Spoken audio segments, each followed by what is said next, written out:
The bad things will pass, as people have said. This moment will be gone. And it's too ugly to not have a kind of an ideal, to not kind of have something beautiful to stand for and believe in and want to achieve.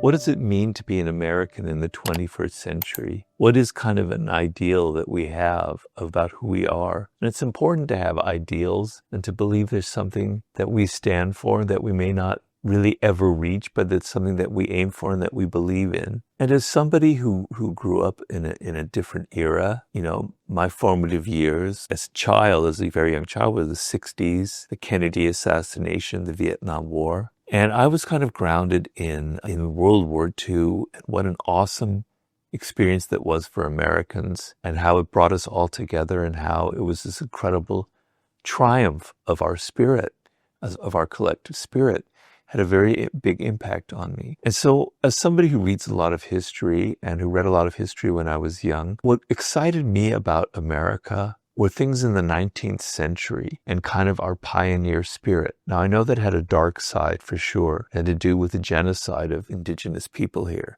So don't get me wrong there. But the sense of the enterprising American spirit, the Yankee ingenuity, we were known for our practicality, for getting things done, for building things, for not being afraid, for taking risks and facing dangers. And I kind of got excited about that. And this kind of became the ideals that I carried on in my life. And when I think about it, and when I traveled around the country and I visited historical sites and I visited the battlefields of the Civil War, etc., there is something that unites us, a spirit, an American spirit that has to do with the unique environment, the unique landscapes of our country, the wide open vistas, the kind of the natural beauty of our country. And the kind of connection that I had to being an American was sort of the ideals that we never quite lived up to. We are about freedom, about being on the side of the underdog, about building things, about giving people a good life, things that I thought of as kind of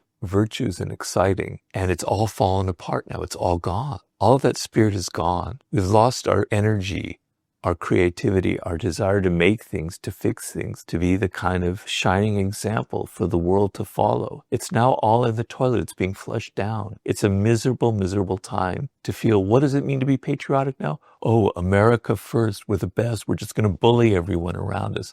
We're going to make everybody pay a price for not, spending as much money as we have. It's an embarrassment, and it's very, very painful. And so I want us, and it'll happen, believe me, it'll happen, because somebody like myself who studied history a lot, these things don't last. They don't last. The bad things will pass, as people have said.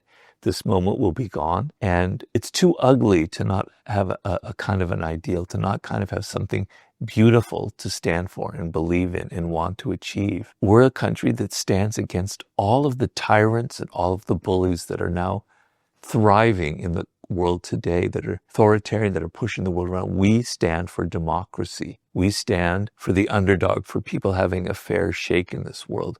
We also stand for building and creating things.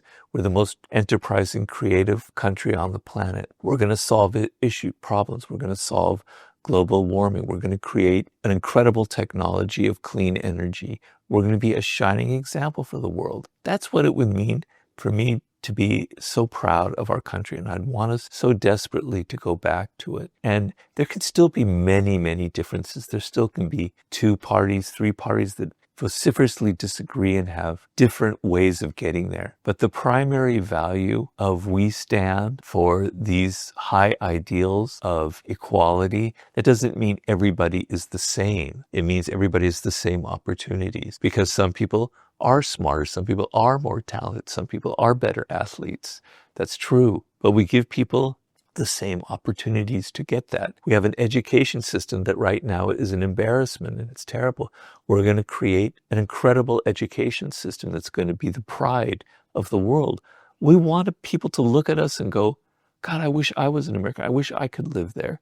We don't feel that way anymore. And so I wish we could go back to some of that enterprising, creative, energetic spirit that we had in the 19th century, and some of the values that I hold dear in the 20th century. Until that happens, I'm going to be very sad and very upset about this period that we're going through.